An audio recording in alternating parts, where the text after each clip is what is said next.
ketiga, pendapat ulama tentang jual beli dan riba. Nah, yang pertama pendapat ulama tentang jual beli. Para ulama fikih sepakat semua bentuk muamalah boleh dilakukan kecuali ada dalil yang mengharamkannya. Nah, dari dasar hukum di atas, jual beli itu hukumnya mubah asalkan sesuai dengan hukum Islam. Artinya, jual beli itu diperbolehkan asal saja di dalam jual beli tersebut memenuhi ketentuan yang telah ditentukan dengan hukum Islam, seperti adanya akad dalam membeli.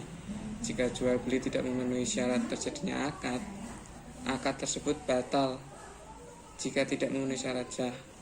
Nah, menurut ulama Hanafiyah, akad tersebut fasid jika tidak memenuhi syarat nafas. Akad tersebut mauquf yang cenderung boleh, bahkan menurut ulama Malikiyah cenderung kepada kebolehan jika tidak memenuhi syarat juzum.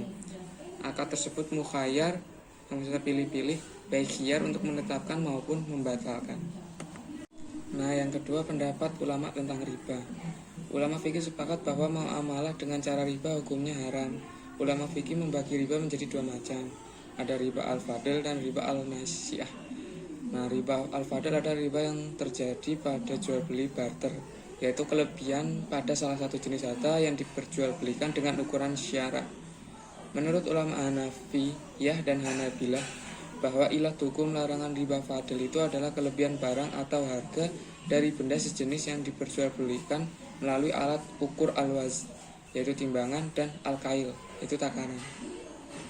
Nah, menurut ulama Malikiyah dan Syafi'iyah, memandang ilat keharaman riba fadl pada emas dan perak terletak pada kedua barang itu merupakan harga dari suatu baik emas dan perak itu lebih dibentuk seperti cincin, kalung maupun belum seperti emas batangan. Sementara ilat keharaman riba fadl pada 4 jenis makanan menurut ulama Malikiyah adalah makanan pokok dan tahan lama, meskipun ulama Malikiyah tidak membatasi beberapa tahan lama yang dimaksud. Ulama Syafi'iyah mengatakan bahwa ilat keharaman riba pada jenis makanan adalah semata-mata karena benda itu bersifat makanan, baik makanan pokok, makanan ringan, maksudnya buah-buahan dan sebagainya, yang semuanya bertujuan untuk menjaga kesehatan tubuh. Nah, yang kedua riba an-nasi'ah. Riba an-nasi'ah adalah kelebihan atas piutang yang diberikan orang yang berutang pada pemilik modal, maksudnya pemberi utang. Ketika waktu yang disepakati jatuh tempo, tambahan, maksudnya bunga, itu sebagai imbangan waktunya sudah jatuh tempo. Ternyata yang berutang tidak sanggup. Nah, bila ternyata yang berutang tidak sanggup bayar utang dan kelebihannya, maka waktu dapat diperpanjang dan jumlah hutang akan bertambah pula.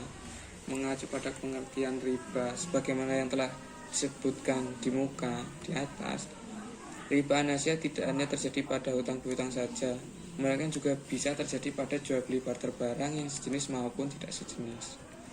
Nah, jadi kesimpulannya, pendapat para ulama tentang jual beli itu mubah asalkan sesuai hukum Islam. Misalnya dengan adanya akad, bila tidak adanya akad mungkin akan batal. Nah, sedangkan pendapat para ulama tentang riba yaitu haram. Dan riba itu dibagi menjadi dua, yaitu riba al-fadl dan riba an-nasi'ah.